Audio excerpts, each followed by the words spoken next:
बिस्मिल्लाहिर्रहमानिर्रहीम। अस्सलाम वालेकुम नाज़रीन मोहतरम, मैं उमर फारूक हूँ और आप मेरा फेसबुक और यूट्यूब चैनल उमर स्पीक्स देख रहे हैं। जनाब, ये चंद गिने चुने घंटे रह चुके हैं और वक्त जो है वो बिल्कुल ख़त्म होने के करीब है। अब यही वजह है कि दारुल हुकूमत इस्लामाबाद के अंदर इस वक्त दौड़ें लगी हुई हैं, मुलाकातों का सिलसिला जारी है। इसको मना लो, उसको मना लो, फ़ोन कर लो। और अब हो सकता है कि जब आपको ये वीडियो मिले तब तक ये प्रोजेक्ट मुकम्मल हो चुका हो कि जिस प्रोजेक्ट के लिए 26वीं नई आईनी तरमीम की गई और अदलिया को मुकम्मल तौर पर बांधा गया है, टूथलेस किया गया है। तो जनाब, अगर आपने मेरे चैनल को अभी तक सब्सक्राइब नहीं किया तो रिक्वेस्ट है कि प्लीज़ चैनल को सब्सक्राइब कर लीजिए, बेल आइकन पर क्लिक करें ताकि आपको बर वक्त मेरी वीडियोज़ मिलती रहें। अब 12 बजे से पहले पहले एक नाम फाइनल करना है चीफ जस्टिस का, और ये बड़ा फैसला है, बहुत बड़ा। इस सिलसिले में बहुत सी खबरें हैं। 12 रुकनी जो कमेटी है उसका पहला इजलास हुआ, वहाँ पाकिस्तान तहरीक इंसाफ ने शिरकत नहीं की और 3 लोग नहीं गए, 9 लोग मौजूद थे। फिर ये इजलास मुलतवी किया गया और फिर कहा गया कि पाकिस्तान तहरीक इंसाफ को मनाया जाए, मनाकर इस कमेटी में लाया जाए और फिर मिलकर हम चीफ जस्टिस को हम सिलेक्ट करेंगे। यहाँ एक बहुत बड़ी गेम ये हुकूमत ने खेली है। अब आप समझें कि जब आईनी तरमीम करनी थी तब पाकिस्तान तहरीक इंसाफ को मनाने की बात कहाँ गई थी। तब तो बिलावल भुट्टो जरदारी कहते थे कि हम ब्रूट मेजोरिटी के जरिए अगर हमें मजबूर किया गया तो हम इस आईनी तरमीम को ले आएंगे। Brute majority, brute word brutal से निकला है। ब्रूटल का मतलब जुल्म है, यानी कि हम जोर जबरदस्ती मार धार करके जनाब बीवियां बच्चे उठाकर जबरदस्ती वोट डलवा कर इस हम आईनी तरमीम को कर लेंगे। जब तरमीम की बारी आई थी तब पाकिस्तान तहरीक इंसाफ याद नहीं आई, तब धमकियां दी गई थी फैसल वावडा की किस तरह के बयानात और इशारे, और आज इनको पाकिस्तान तहरीक इंसाफ याद आ गई कि जनाब अब तो पाकिस्तान तहरीक इंसाफ को भी बीच में बिठाएंगे। पाकिस्तान तहरीक इंसाफ ने जो फैसला किया उस पर दो राय इस वक्त सामने आती हैं कि कुछ लोग कहते हैं कि पाकिस्तान तहरीक इंसाफ को जाना चाहिए था, पार्टिसिपेट करना चाहिए था, लेकिन वहाँ पाकिस्तान तहरीक इंसाफ जो अपना बयान पेश करती है वो ये कहते हैं कि फ़ायदा ही कोई नहीं वहाँ जाने का जनाब, क्योंकि वहाँ 2/3 अक्सरियत ऑलरेडी हासिल हो चुकी है। यानी कि 12 लोग हैं, 12 में से 8 लोग चाहिए, तो 8 तो हुकूमत के अपने हैं एक तरह से, यानी कि 4 नून लीग के हैं, 3 पीपल्स पार्टी के हैं, 1 MQM का, तो 8 से क्या 9 लोग इनके मुकम्मल हो रहे हैं। तो लिहाजा इनको एक बात कंफर्म है कि हमारे 2/3 अक्सरियत है उस पार्लिमानी कमेटी के अंदर। लिहाजा अब क्यों ना पाकिस्तान तहरीक इंसाफ की मिन्नतें करके उसको बिठाकर तो इस सिलेक्शन को ऑथेंटिक करार दिया जाए, जैसा कि वो नून लीग ने जो मामला किया आईनी तरमीम के अंदर, जो कुछ हुआ वो ऑथेंटिक नहीं था, क्योंकि वहां पाकिस्तान तहरीक इंसाफ ने वोट ही नहीं डाला। मुल्क की सबसे बड़ी जो अपोजिशन जमात है उसने पार्टिसिपेट ही नहीं किया। और फिर जिस तरह की कंट्रोवर्सी अब सामने आ रही है, यहाँ एक सबसे पहले एक वीडियो आपको दिखाना चाहता हूँ कि जनाब वो जो BNP मैंगल, अख्तर मैंगल के जो इन्होंने सेनेटर उठाए थे, जो जब असेंबली में लाए जा रहे थे, उस वक्त भी मैंने आपको वीडियो दिखाई थी जब सवालात कर रहे थे रिपोर्टर्स उनसे, तो उस वक्त तो उन्होंने कुछ नहीं बोला। जब वोट हो गया, आईनी तरमीम हो गई, सारा मामला खत्म हो गया, तो आज उनको भी बोलना याद आ रहा है। आज वो भी तोते की तरह सारे बयानात दे रहे हैं कि उनके साथ क्या हुआ, कैसे रखा गया, उनका डायलिसिस करवाया गया। ये वीडियो देखिए तो फिर हम आगे बढ़ेंगे। तफसीलात कोई ख़ास नहीं है, ये जोरावर लोग थे जो भी थे, जहाँ से भी आए थे। 6 दिन मुझे मेहमान बनाया, 6 दिन 7 दिन। वो मच्छरों के काटने से, एक पहले मैं डायलिसिस का मरीज़ हूँ और इस हालत में मुझे 2 दफ़ा डायलिसिस भी करवाया, ले गए थे अस्पताल। उसके बाद मच्छरों के अंदर से मलेरिया हो गया और इस मलेरिया के अंदर फिर ले गए अस्पताल। तो ये तो सिलसिले उन्होंने किए, उनका अखलाक था, बहरहाल जो भी है। लेकिन मैं ये कह रहा हूँ कि मुझे घर छोड़ो, मैं भाग तो नहीं जा रहा हूँ पाकिस्तान से। मैं नहीं 4 दिन मेहमान हो, 2 दिन हमारा भी खाना खाओ, फलाना दिन खाए,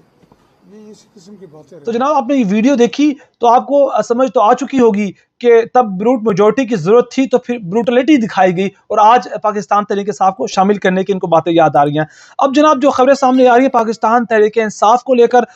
वो कुछ ऐसी हैं कि अब पाकिस्तान तहरीक इंसाफ ने लोटो का जो है उनसे जवाब लेने का फैसला कर लिया है। और यहाँ कुछ लोग तो ऐसे हैं जिनके नाम कन्फर्म है पाकिस्तान तहरीक इंसाफ ने लिए हैं, उनकी वीडियोज है कि उन्होंने आईनी तरमीम के हक में वोट डाला। लेकिन कुछ लोग ऐसे भी हैं जैसे जैन कुरैशी, इनके बारे में पाकिस्तान तहरीक इंसाफ का कोई बंदा नाम लेने से पहले 10 बार सोच रहा था, लेकिन जब चीजें फाइनलाइज हो गई और कंफर्मेशन हो गई कि जनाब कुछ लोग तो ऐसे जिन्होंने वोट डाला वो तो पक्के लौटे, लेकिन कुछ लोग रिजर्व रखे गए थे और वो लोग कहे थे नहीं जी हमने तो वोट नहीं डाला, हम तो अपनी मजबूरियों से गायब थे। लेकिन बाद में उनकी कंफर्मेशन करवाई गई कि जनाब वो रिजर्व थे, उनकी जरूरत पड़ने पर उनको इस्तेमाल करना था। اگر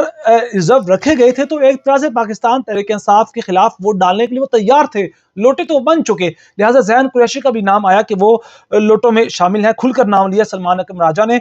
آج ان کا۔ اور اس صورتحال کے اندر اب وہ ویڈیوز منگوائی جا رہی ہیں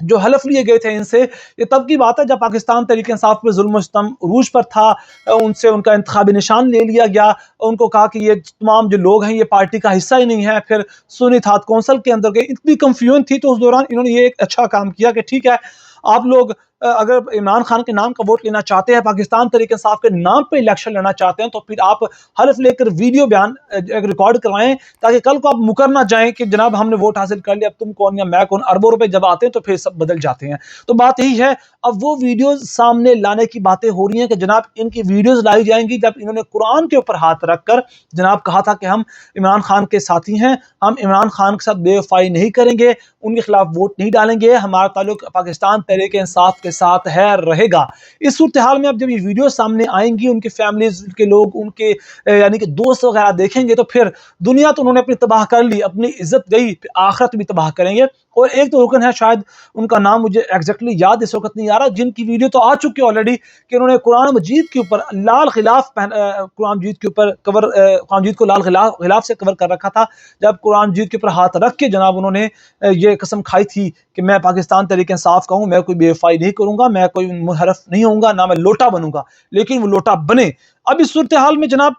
ان کو شو کاز نوٹس بھی جاری کیا گیا ہے، تو یہ بھی کہا گیا کہ وہ جو کچھ لوگ کہہ رہے ہیں کہ دیکھیے جی ہم تو چھپے ہوئے تھے، آپ نے ہم سے کہا تھا کہ آپ روپوش ہو جائیں، روپوش ہونے کا کہا تھا، لیکن یہ نہیں کہا تھا کہ آپ جناب رابطہ ہی ختم کر دیں، آپ وہاں سے پیسے پکڑ لیں، آپ کو پھر چھپا کر اسمبلی میں رکھا جائے کہ جب خدا نہ خواستہ کسی کا ایمان جاگ جاتا ہے اسمبلی کے اندر تو پھر آپ کو وہاں استعمال کیا جائے گا۔ تو شو کاز نوٹس جاری کیا گیا ہے، اس کے بعد اب رکنیت بھی معطل ہو سکتی ہے اور کارروائی تو ہوگی، اور یہ 63A کا جو فیصلہ ہے اس نے اس چیز کو کافی زیادہ پروموٹ کیا، جو قاضی فائز عیسیٰ کا فیصلہ تھا لوٹے بننے میں، اور یہ جو سب کچھ ہوا آئینی ترمیم کے اندر، جیسے سینٹ کے اندر آئینی ترمیم منظور ہوئی، قومی اسمبلی کے اندر بروٹ میجورٹی کے ساتھ میں کہوں گا جو منظور ہوئی، جیسے دھکے کے ساتھ جناب لایا گیا، لوٹے توڑ کے جناب بندے پوری آئینی ترمیم منظور کروائی گئی، تو اس صورتحال کے اندر یہ پوری کی پوری آئینی ترمیم ہی جناب پاکستان تحریک انصاف کے لوگ کہتے ہیں کہ کنٹروورشل ہے۔ تو اب جناب اب بہت اچھی بات ہے کہ یہ علی امین گنڈا پور کو بھی اب ہوش آ گیا کہ جناب صبح ہو گئی ہے، یہ کیا ہوا، یہ تو آئینی ترمیم منظور ہو گئی، اب وہ کہتے ہیں کہ ہم پورا ملک بند کریں گے، کوئی فائدہ نہیں ہے پورا ملک بند کرنے کا، جب آئینی ترمیم روکنے کا وقت تھا، جب عدلیہ کو